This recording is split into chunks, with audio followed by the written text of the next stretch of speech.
Zak Bagans rose to fame by chasing shadows most people ran from. From forgotten asylums to cursed artifacts, he carved out a place in pop culture through fear itself, transforming Ghost Adventures into one of the most recognizable paranormal shows of all time. To audiences, he was bold, unshakable, and fearless. But at 49, the story behind the man is far heavier, darker, and far more tragic than his television persona ever revealed. Years spent surrounded by tales of death, negative energy, and controversy left him not only isolated, but also deeply affected by the very forces he sought to expose. His Las Vegas museum became the centerpiece of his empire, a shrine to his life's work, but also a prison built from the same darkness he once thought he controlled. This is not just a career story. It is the chronicle of a man who spent decades walking among ghosts until he began to live like one himself. Zak's journey began not in front of cameras or inside haunted museums, but in Las Vegas during his boyhood years. While most kids played sports or dreamed of glamorous careers, Zak was pulled in a different direction. He was captivated by the things that hid in shadows, ghosts, spirits, and mysteries of the afterlife. For him, fear wasn't something to avoid. It was something to seek out, almost as if he believed answers waited inside the terror. As a child, he wasn't the confident, tattooed television figure people later recognized. He was awkward, often shy, and kept apart from his peers. That sense of separation fueled his fascination. Loneliness gave birth to obsession. Horror films, urban legends, and haunted stories gave him comfort and direction. They weren't just stories. They were escapes, outlets for emotions he struggled to process elsewhere.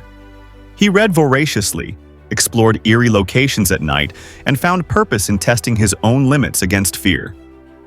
By his teenage years, this fixation began shaping his entire identity. He wasn't content with being a listener. He wanted to prove, to see, and to confront the things most people only whispered about. Beneath that drive was a deeper need, a boy searching for control in a world that often felt out of reach.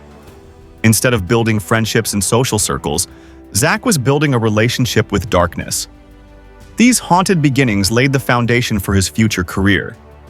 But obsession rarely comes without consequence, and the seeds of his eventual tragedy were already being planted.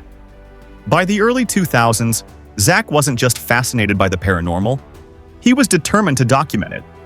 That determination gave birth to what became Ghost Adventures.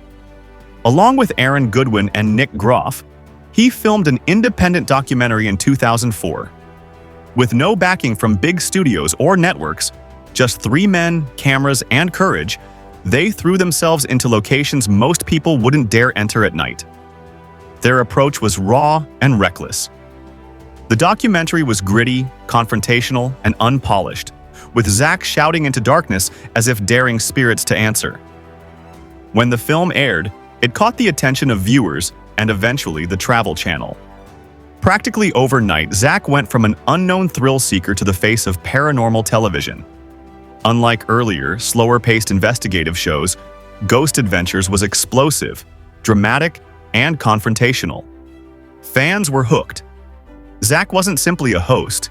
He was a fighter, yelling at unseen forces, storming into abandoned halls, and demanding answers from the beyond. But with success came pressure.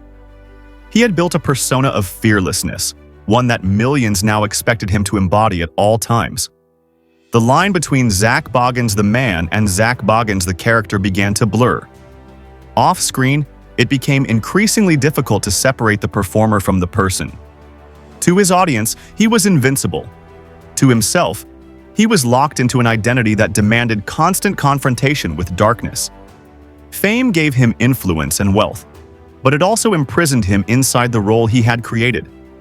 As Ghost Adventures expanded season after season, Zak evolved into more than a TV personality.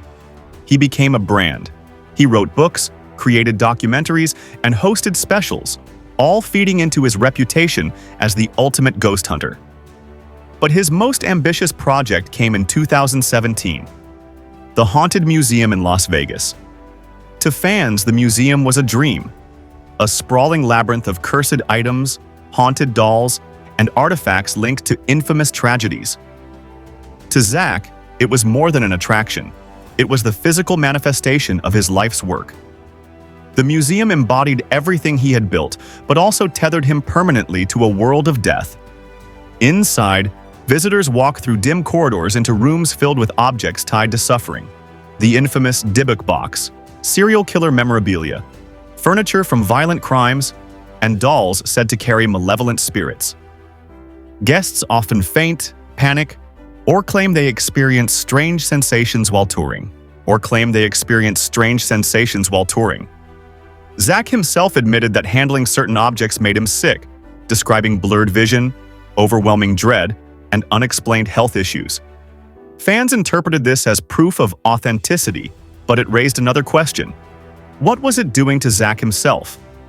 Unlike his visitors, Zak didn't leave after an hour. The museum became his daily reality. He surrounded himself with artifacts people believed carried curses and negativity. Psychologists argue that constant immersion in trauma, even symbolically, can wear down the human psyche. Whether or not one believes in spirits, Zak was living inside an environment drenched in tragedy.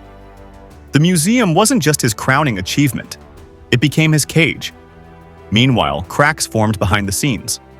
Former colleagues whispered about Zak's need for control, his intensity, and clashes with collaborators.